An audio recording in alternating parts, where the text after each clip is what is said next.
Hey there, welcome back to another video. This it kind of ties into the first video that I put out today.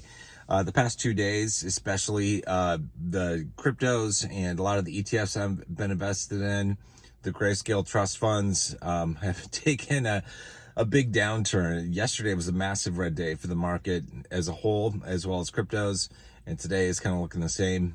This gets to what I was talking about earlier in my video today that I put out, where I talked about it's important if you are an investor looking to build up, say, a nest egg, or if you want to achieve a certain amount in passive cash flow, that you exceed, your requirements, that you go and you build up a nest egg that is bigger than what you think you need, just in case of recessions, downturns, all that kind of stuff. So it's very important. But anyway, in terms of cryptocurrency, the main cryptos that I have in my portfolio that are the biggest ones, Bitcoin Cash, Litecoin, and Stellar Lumens, they've all taken a dive.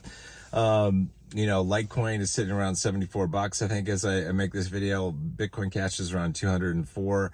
It's been going down for several weeks now. And XLM has also gone down as well. Now, the good thing about the XLM trust, the GXLM trust, the Grayscale trust that's available in your brokerage account, is that the premiums have come down significantly. I mean, it was just a couple weeks ago where we had massively high premiums of like 5x premium on the fund, and that was very expensive. For every dollar of XLM that you buy, you'd have to pay about $5. Now it's coming down. I did a rough calculation in my head, just looking at some numbers. I think we're sitting around somewhere around a 1.5x premium, which is a heck of a lot better, like as an entry point if you wanted to get into GXLM trust right now, as compared to just the past couple of weeks, in the past month or so. But still, if you've been invested in the GXLM fund, if you've got funds in there like I do, like it sucks to see like your portfolio value go down. But that's just the way it is, right? It's like everything goes up, everything goes down. It's just life. As an investor, you have to be able to deal with that. You also need to understand that, like, I look at the red days, the down days, as being, I look at them and I groan. It's like, I don't want to see my investments go down. But it's, if I'm able to dollar cost average in, or I'm willing to put my next tranche of investments in, that's a great point to do it. You want to invest on a red day, a down day, right? So if you're in a position where you're looking to invest, days like today and days like yesterday are great days to get in the market. I always feel like the biggest down days come after I've made my investments, and I'm like, oh shit, I should have just waited a couple weeks, to get in. It's like nobody knows how to time the market, when things are going to happen, and all that kind of good stuff. But I always feel like that's what happens with me, because I wish I could go back and erase the past couple of weeks of investments that I did and just make them all right now, because everything's down significantly more. But that's just life. As an investor, sometimes you win, sometimes you lose. But again, like, you have to be a long-term investor. So even though it's gone down in the past couple of days, those cryptos and those Grayscale trusts, I don't worry about it too much, because I look at, what is my end goal? What am I working towards? Why did I invest in those? And it's because I'm waiting for the bull market to come, and the bull market doesn't come till next year, probably starting around this time, either late summer, early fall, or something like that. Next year is probably when we can expect things to start to pop off, and then continue for probably 6 months or so. We'll see how long the bull market lasts, but that's probably a good guess, is to say it's going to last at least 6 months. But that is the point where I'll be looking to sell some of my cryptos, for example, and rotate the profits into dividend ETFs and dividend stocks, so I can get that passive cash flow. And I've talked about that in the past. So long-term horizon, and that's kind of what I look at. So even though the down days kind of suck, it's like I think my portfolio of Grayscale stuff has been down. I think it's almost down like 35-40% in the past week or so. It's been a little depressing to see it come down like that. But anyway, that's just life, right? That's just life. And that pales in comparison. Like the dive that it's taken is going to be completely out magnified by the gains that we see in the bull market. So you got to keep that in mind if you're invested in the, into crypto, native crypto, or if you're into crypto through the Grayscale trusts.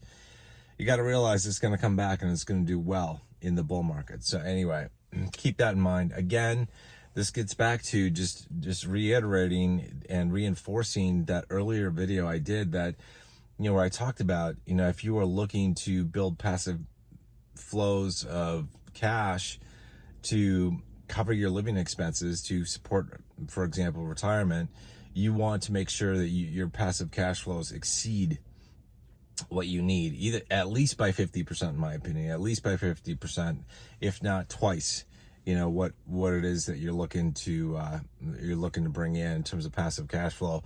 And the same thing for, like, if you're just investing in crypto or you're investing into growth stocks, you almost kind of want 50 to 100% more than what you think you're going to need, just to account for, market downturns and stuff like that. That stuff is going to come. It's a guarantee. Nobody knows when exactly something's going to happen, but it's pretty much a guarantee that things are going to happen, when you're relying upon your portfolio to support you, whether it's a portfolio made of crypto or of growth stocks or dividend stocks, dividend ETFs, your portfolio at one point or another, or even your portfolio of real estate, because the housing market can take a downturn. And if you're a landlord, there are good years and there are bad years, right? So I got a fly in the car. This is crazy. But anyway, that threw me off a little bit, but yeah, anyway, so it's been an interesting last 2 days, especially with seeing some of the losses across. I look at my portfolio, like I log in and I see the Grayscale Trust being down significantly, and I look at some of the ETFs that I'm invested in are also down significantly, not as much as the crypto stuff. I mean, the crypto stuff, like when crypto goes down, it can go down significantly more. I mean, in a day, crypto can take a nosedive of 10% and nobody blinks. It's just, but if 10% drop happened in the stock market, for example, man, the market would freak out. They'd probably pull, halt trading and all that kind of stuff because it's too big of a loss. But crypto sees some pretty big losses, but it also sees massive gains in comparison to normal stocks. Okay, so anyway, that's it for this video. So if you're looking at your portfolio and you're a little sad today, or a little upset, a little angry, a little depressed, a little whatever, just realize you're not alone, man. I'm with you. I feel the same thing, but you got to keep your horizon and look long term. It's all going to be okay. Long term, it's going to work out. You just put your plan in motion. You work towards your plan. There are going to be potholes and twists and turns and ups and downs and all that kind of stuff. But if you set your plan into motion and you follow the course of action that you deem to be the best path forward, you are going to succeed as an investor. Here's a last thought for you. Okay, last thought. If you are invested in anything, I don't care what it is, crypto, real estate, dividend stocks, man, you are way ahead of the game compared to most people. The majority of people in the US are screwed. They're screwed when it comes to retirement.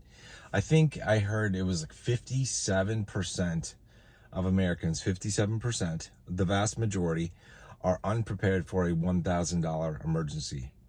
They can't cover an emergency worth $1,000. That's crazy to me.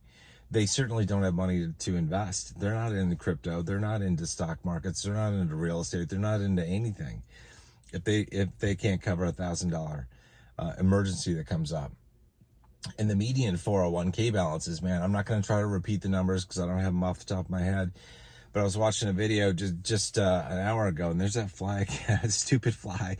I was watching a video just like in the past hour, and the median 401k balances are abysmal. They are low as can be. I don't know how people are going to afford a decent retirement at all.